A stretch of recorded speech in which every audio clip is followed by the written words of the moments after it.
Perfect.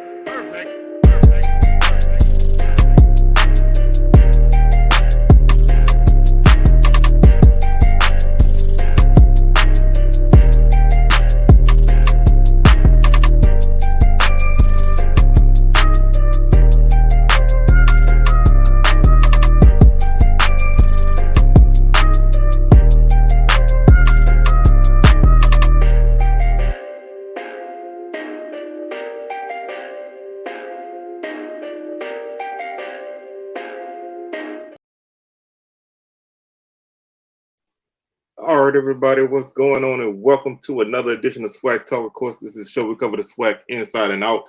And I'm your tour guide around the SWAC, see what else coming at you. And today, we're just going to do a little quick video, man. I just wanted to salute and shout out Mississippi Valley. Now, but I'm going to shout them out for everybody's doing. So I don't, y'all don't need to tell me this is something that, that's like unprecedented or whatever. But for Valley, I think this is big, especially to put it out and put it out there on the social media to let people know that Valley is in motion. Valley is out on the recruiting trail. Their coaches are hitting the trail, and I know that everybody's coaches are on the trail. That's nothing new.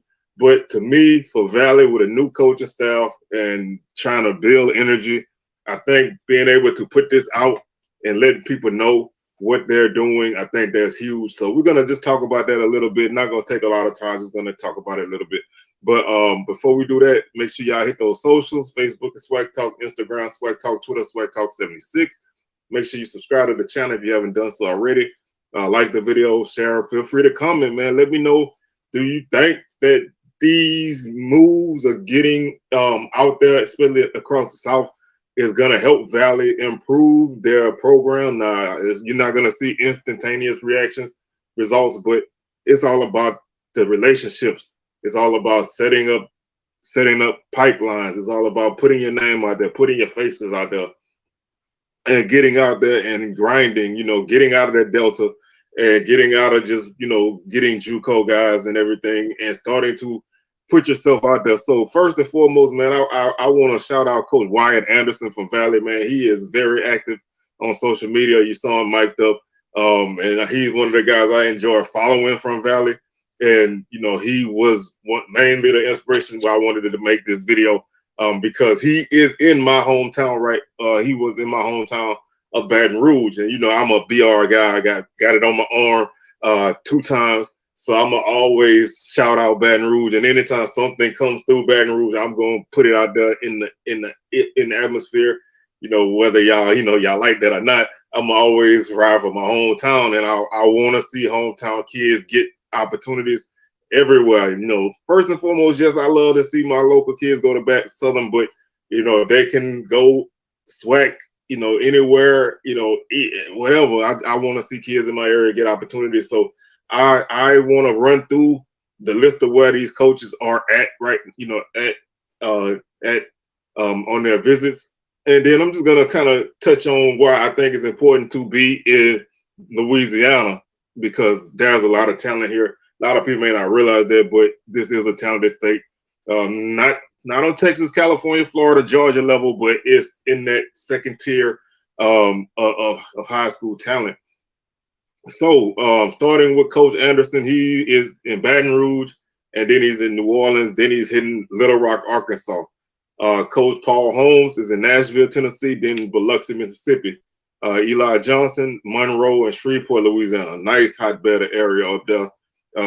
Jesse Thompson has the state of Texas, so we don't even have to say, what kind of talent they got all over Texas, whether it's East Texas, DFW, Houston, San Antonio, Austin, any of those areas. You're gonna find talent here, there, and everywhere in Texas.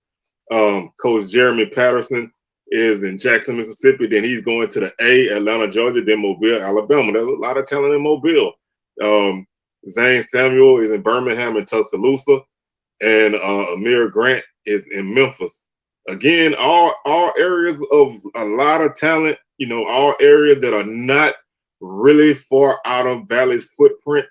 I just think that that's a good move. I mean, like I said, I know that everybody's coaches are out on the road. Southern's coaches were in California this past week. So, that I'm not saying this like this is something, revolutionary or like Valley is changing the game or nothing like that. I just wanted to shout out Valley for being active and being visible and promoting what they're doing. Because to me, when you got a program like Valley that's trying to get out of the doldrums and you don't have a lot of things you need to really let people know that you're working. If you don't say that if you don't put out that you're working, that doesn't mean that you're not working. So, I'm saying all of that to say that I'm just glad to see Valley out there, and I just enjoy seeing it. And I'm really enthusiastic that they're trying to put inroads in my area because there's a lot of talent here. There's a lot of schools here. First, I'm a numbers guy, so I wanted to kind of let you know why I think it's important to touch down in Baton Rouge and New Orleans, that whole River Parish area. A lot of talent.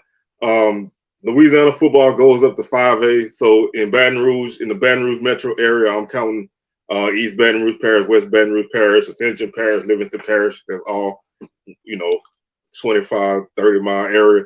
There's 12 5A schools in that area, 9 4A schools, 7 3A schools, 5 2A schools, 9 1A schools. New Orleans, counting Orleans Parish, Jefferson Parish, areas like that. Any other surrounding area. There's 13 5A schools in New Orleans area, 19 4A schools, 6 3A, 8 2A, and 6 1A schools. Now, the reason why I feel like this is important was because, number one, Valley was at Denham Springs High School yesterday. Denham Springs is a team that's in a 5A district. I think they won 7-8 games last year. There's a program on the rise. They have some really talented guys that are going to be getting big looks, but they also have some guys that are kind of under the radar. That's a program that's been ran really well, have great facilities, and really just on the rise. They also were at Central High School, which is another school that's routinely a playoff team. But just in the 5A districts alone, you have Catholic High School, which was a state finalist. Zachary High School, which is another team that's won state championships. You have Woodlawn, which puts out some college guys. You have Scotlandville, which is another program that has some talented athletes. Touchdown, East Ascension, and Santa Mar also put out a lot of talented guys. Walker High School. All those schools are teams that are routinely playoff schools and schools that routinely put guys into college. So if you want to get guys that can go FBS, you got those kind of guys that you can get, because everybody's, there's not a lot of spaces for everybody. So if you can put your name in a hat and start to get yourself out there to these kids, then you give yourself a better opportunity. And also, like I like to say, there's multiple recruiting cycles now. There's obviously straight up high school recruiting, and then there's recruiting during the portal.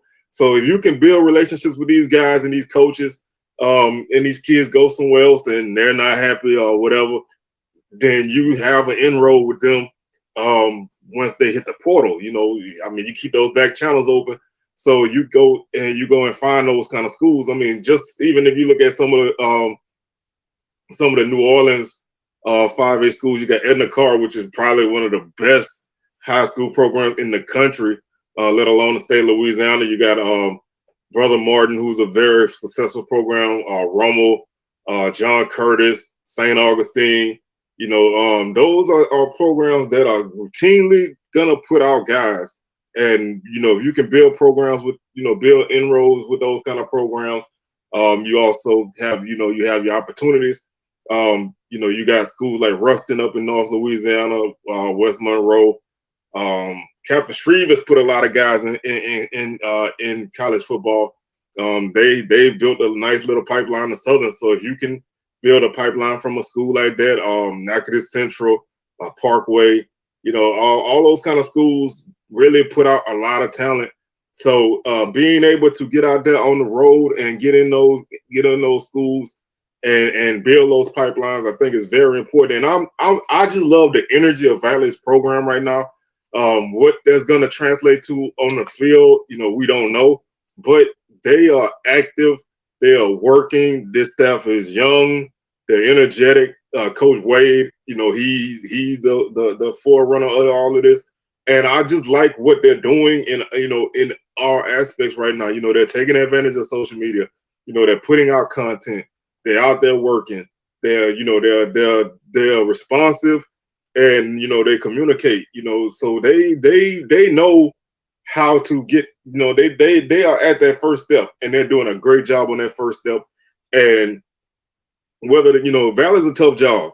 It's tough to win at Valley. It's tough to it's tough to recruit consistently at Valley. It's just tough up there. But if you can find a way to parlay that into taking advantage of your opportunities and making the most out of whatever, making something out of making nothing out of something, about sounding like juvenile, making something out of nothing, making nothing out of something, then you can get the most out of your situation. And I think that's what they're doing right now.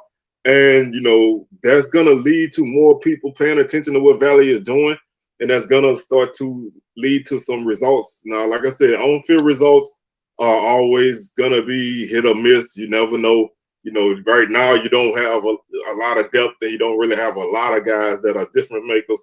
But this year, I look at this year at Valley, Pine Bluff, and Bethune-Cookman as year zeros. So these are years that you start to lay your foundation and set yourself up for the upcoming years. So I just wanted to salute Valley because, like I said, man, I just like to see schools active. I mean, and we see the Jackson States, we see the FAMUs, we see the Gremlins, we see them out there always putting out stuff. But to see Valley start to really get on that train and start to get that recognition from other people, because people are seeing these kind of things, to see them start to see some of their fruits of their labor start to pay off, even if it's a small payoff, it's still a payoff. And I just wanted to salute Valley for that, and give them a little love, because I pick on Valley a lot, but you got to show love to programs when they're doing things in a good way, and they're doing things in a modern way. So you got to kind of change up your game a little bit nowadays. You can't really do that whole, like I always say, you can't do all that moving and silence stuff. So it's good to put this kind of information out there to let people know. Keep eyes on us. We stepping down in your hometown, and like I said, this area is an area that's full of guys that want to play. And this Baton Rouge area is full of guys that don't mind leaving town to go play somewhere else. So if you can get a foothold in this area, I think you can do yourself a world of good and find yourself some really talented guys that know how to win, because there's a lot of championship caliber teams in this area. So if you can kind of put yourself in the foothold in this area and other areas as well. I mean, you may not get a lot of guys. You may only get one, but that one can be a difference maker, and that one could lead to more down the line. So I just wanted to salute Valley for what they're doing, because I think they're doing a great job of laying that foundation now, getting the energy up, building the audience and the anticipation for what they're gonna do. So don't be surprised to start to see, Valley start to get a little bit more traction with everybody in terms of promotion and hyping things as they start to, really find themselves. Like I said, if they can win a few games, 2 or 3 games this season, then I think that's definitely going to help them the next season. So just wanted to shout out Valley, man. Wanted to get in and get out. Just wanted to shout them out. Valley is in motion.